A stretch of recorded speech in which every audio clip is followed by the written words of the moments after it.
Today we continue on with our NHL offseason plan series. We're now at the 14th ranked team for the NHL's regular season, the St. Louis Blues. They made the playoffs as a wild card team, but ended up losing out early. This is a team that has a lot of veteran players and a lot of contracts already decided for the future. How will they be able to improve and get better for next year? We'll discuss our expectations coming up next.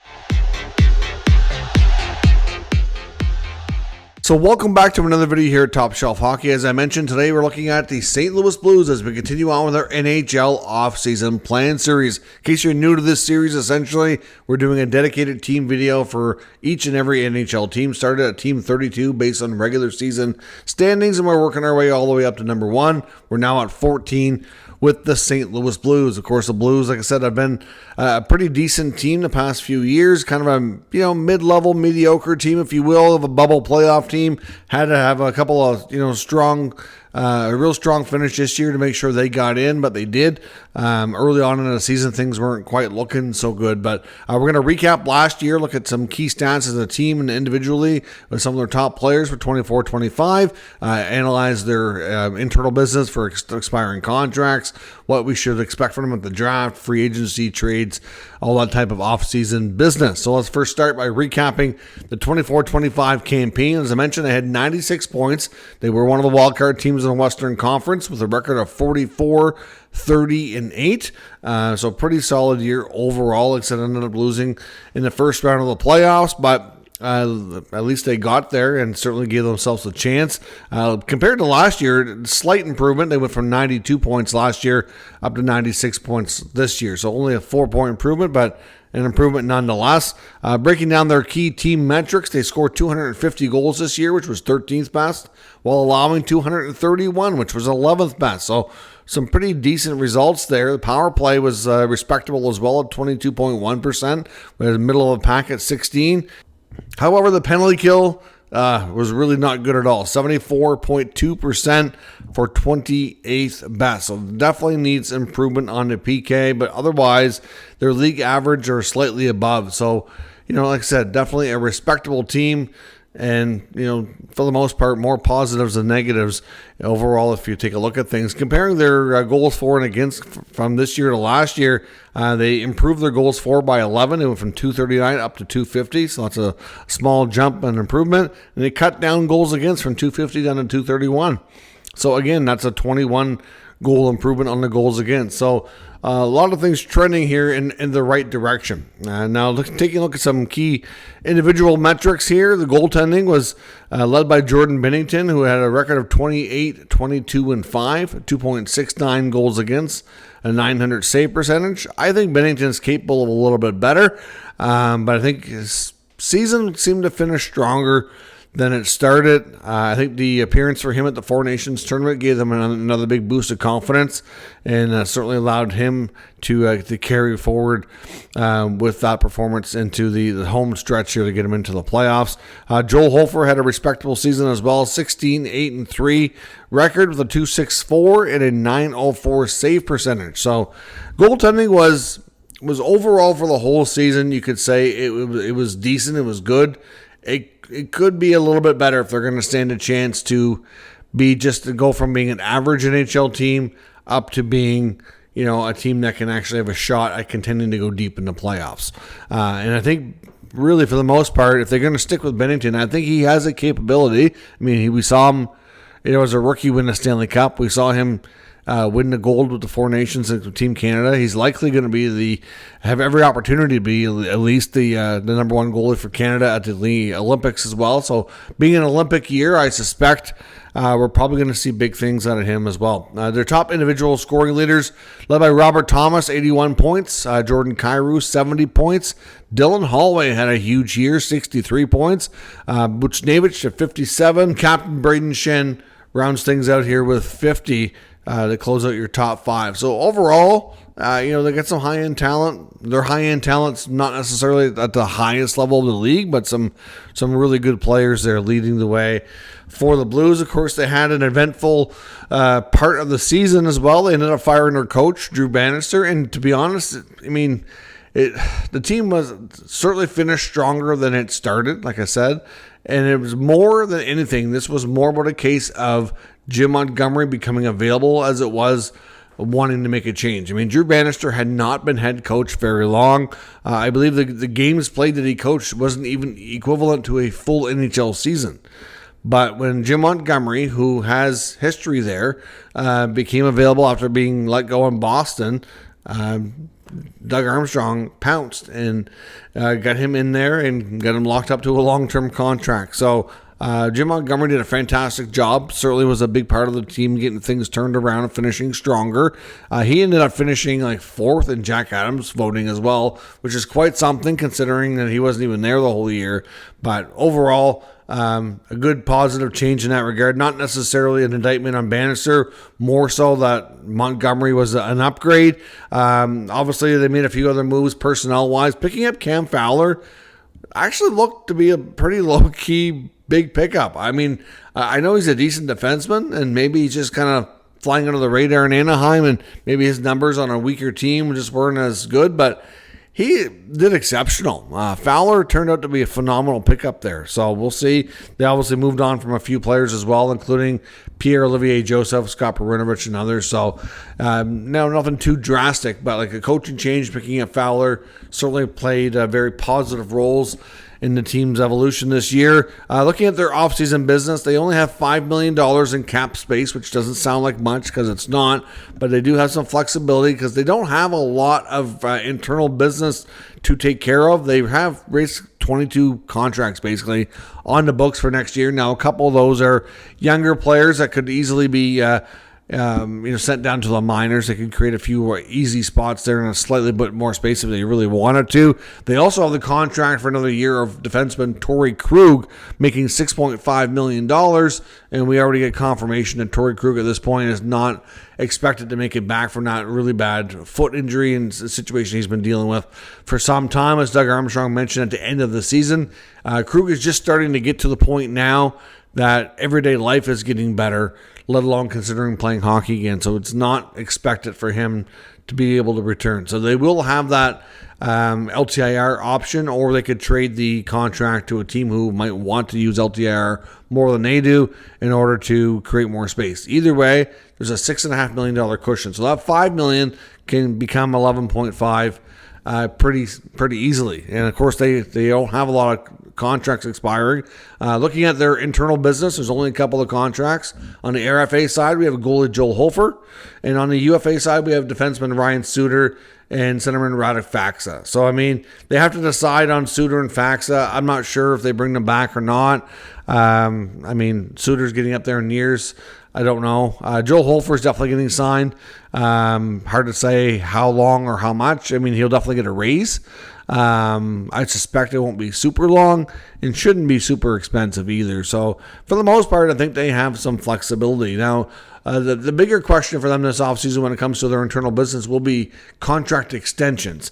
Of course, we know last offseason, one of the big stories was the offer sheets, and Dylan Holloway and Philip Broberg being poached from the Edmonton Oilers successfully by the Blues with that offer sheet method. Well, they signed 2-year contracts, and now they're 1 year into them, so now they're eligible for extensions. And they both had really good seasons. They both turned out to be really good pickups. Holloway, like I said, 63 points was a major, huge step forward in his development. He's also changed agents here in the last number of days as well. Now rep by Wasserman and Jed Moldiver. So, obviously he's gearing up for his next contract for sure. I mean, the Blues, I think, definitely have long-term interest to keep both players.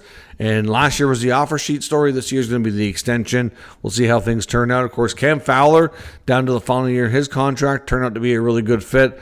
Wouldn't be shocking if they worked out something for him to stick around. And then they've got Nick Leddy and Boldu as well. And Boldu had a nice season, good year of development for him. So, again, Leddy I'm a little less certain on, but the others, I can see them working on extensions to keep those guys around. They all had very positive years for the most part. 3 out of 4 of them are fairly young.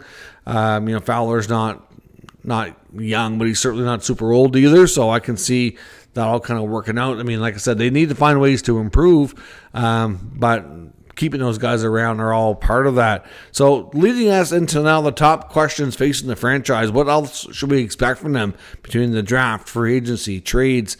How does this team get better? What do they do? For one, they're going to have a full year of Jim Montgomery behind the bench. So I really think coaching is solidified there and should be in good shape and hands for a long time. So that is settled and they don't have to worry about that. Going into the draft, though, they are picking 19th overall. But they only have 3 picks in total. Now, they do have a handful of good young players on this team here already, but you can never have too many strong rookies, of course. They've got Neighbors, you get Boldu developing. They got, obviously, Jimmy Snuggerud signed and into the lineup late in the season. He got some games under his belt, including some playoff time, so he'll be a big part of the future, hopefully. But this team only has 3 picks, and they do have some players that I wonder if could be moved. So I wonder if we might see some possibilities here, them trying to get some more draft picks. Just to kind of restock the cupboard here, but picking at 19th overall. At this point, we haven't really heard about whether or not they're picking, more likely to pick or trade to pick.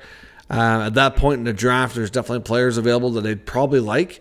But, I mean, it's really kind of difficult to say. It depends on who is on the board still. Would they move up, move back?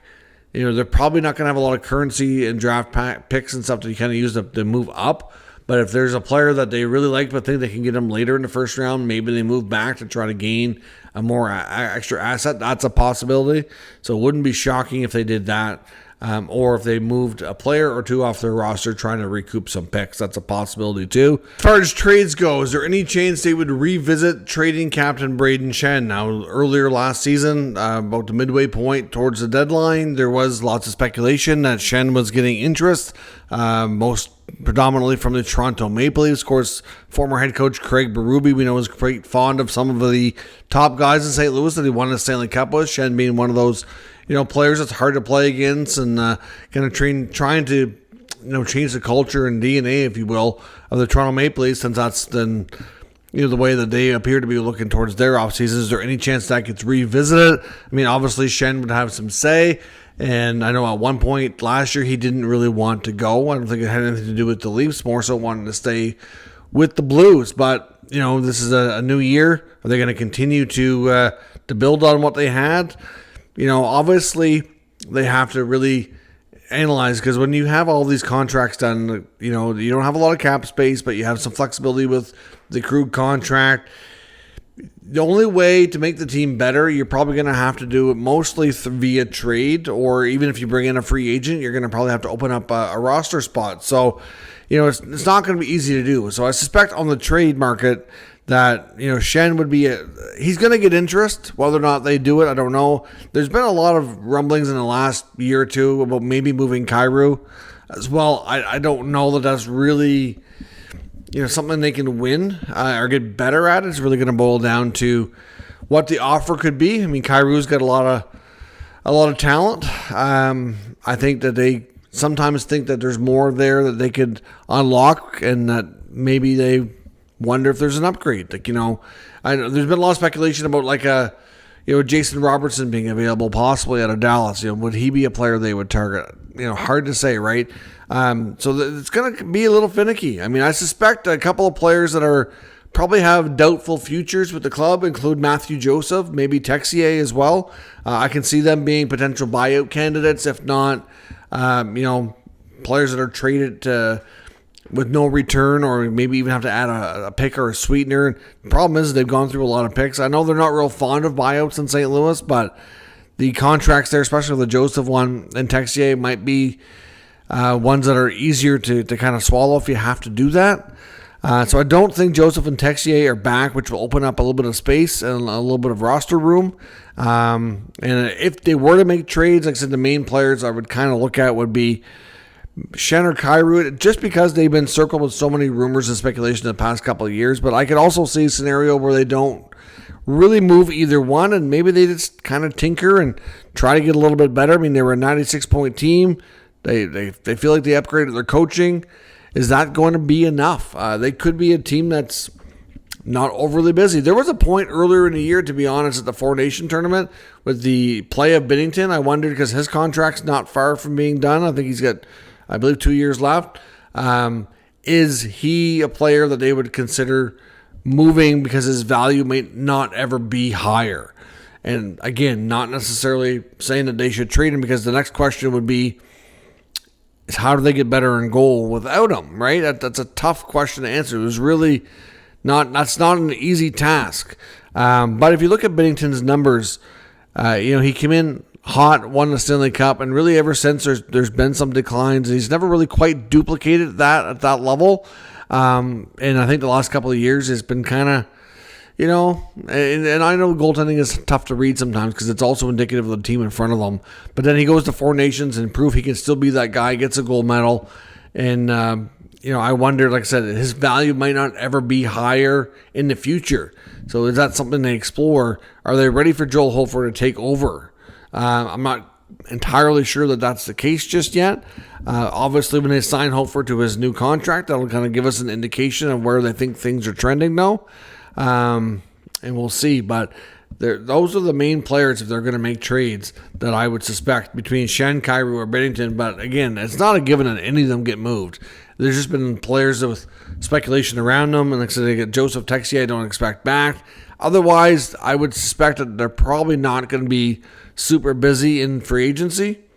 Except for maybe a couple of depth moves, and that's probably about it. Otherwise, it could be they either take a big swing and trade one of these top guys trying to get better, or it's pretty quiet to add some depth and see if they can build upon what they have.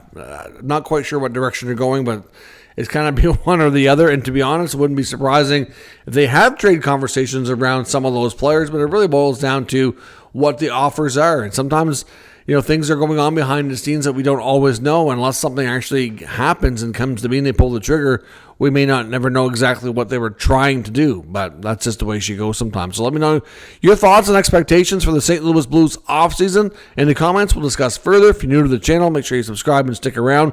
Obviously, there's going to be another 13 videos coming in this series, plus all the daily news and rumors around the entire NHL. Thanks for watching. I'll catch you next time.